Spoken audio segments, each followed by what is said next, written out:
అస్సాంలో అసలు ఇప్పుడు గొడవలకు కారణం ఏంటి? సూర్యాలయాన్ని ఆక్రమించి కుద్రత్పూర్గా బంగ్లాదేశ్ ముస్లింలు మార్చడంతో వచ్చినటువంటి వ్యవహారం.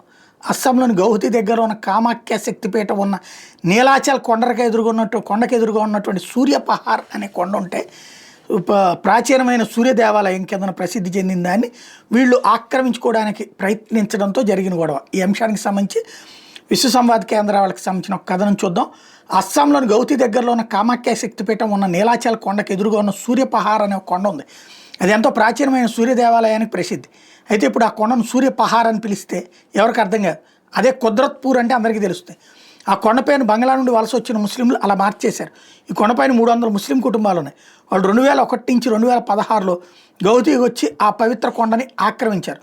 భూకంపాలు, కొండ చర్యలు, విరిగిపట్టడం వంటి ప్రకృతి వైపరీత్యాల కారణంగా అనేక దశాబ్దాల క్రితం ధ్వంసమైన సూర్యాలయ ప్రాంగణానికి ఆనుకుని వాళ్ళు మసీదుని ఏర్పాటు చేశారు. బంగ్లాదేశ్ ముస్లింలు మత విద్య కోసం ఈ ప్రాంతంలో మదర్సాను కూడా స్థాపించేశారు. ఆ ప్రాంతం పేరును కుద్రత్పూర్గా మార్చేసుకున్నారు. గౌహతి నగర పర్యావరణ సమతుల్యతకు ఈ ప్రాంతం కీలకమైనందున ప్రభుత్వం వెంటనే అక్కడ అక్రమంగా కట్టిన నిర్మాణాలను తొలగించి ప్రాచీనతను తీసుకురావాలని హిందూ సమాజం డిమాండ్ చేయడం.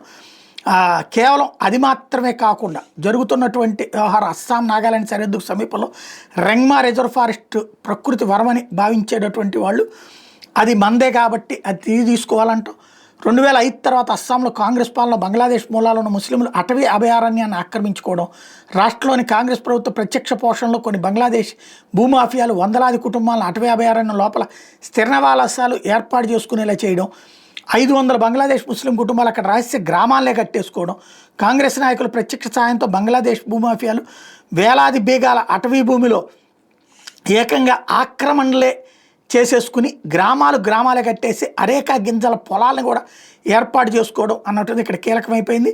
రెంగ్మా అడవిలో 3000 బిగాల అటవీ భూమిని ఈ మాఫియాలు ఆక్రమించి దానికి అరేకా గింజల తోటగా మార్చాయన్నది హిమంత్ బిశ్వ శర్మ ఇటీవల తేల్చినటువంటి వ్యవహారం. వాళ్ళు అక్కడ ఎండిన గింజల కర్మాగారాలను ఏర్పాటు చేసి దేశవ్యాప్తంగా అమ్ముతున్నారు. అస్సాం ప్రభుత్వం ఇటీవల అటవీ జిల్లా యంత్రాంగం సంయుక్త సర్వే నిర్వహిస్తే అక్కడ 3000 బేగాలకు పైగా అటవీ భూమి ఆక్రమణకు గురైందని కనుక్కున్నారు. జూలై 20న అటవీ శాఖ అక్రమంగా స్థిరపడిన వాళ్ళందరికీ వారంలోపు అటవీ భూమిని ఖాళీ చేయాలని నోటీస్ జారీ చేయడంతోనే ఇప్పుడు వివాదం తలెత్తుతోంది. ప్రభుత్వ నోటీస్ అందుకున్న తర్వాత ఆక్రమణదారులు అటవీ భూమిని ఖాళీ చేయడం ప్రారంభిస్తే ఈ ఆక్రమణదారులు ఎక్కువ మంది నాగావ్, మొరిగావ్ జిల్లాలకు చెందిన వాళ్ళు.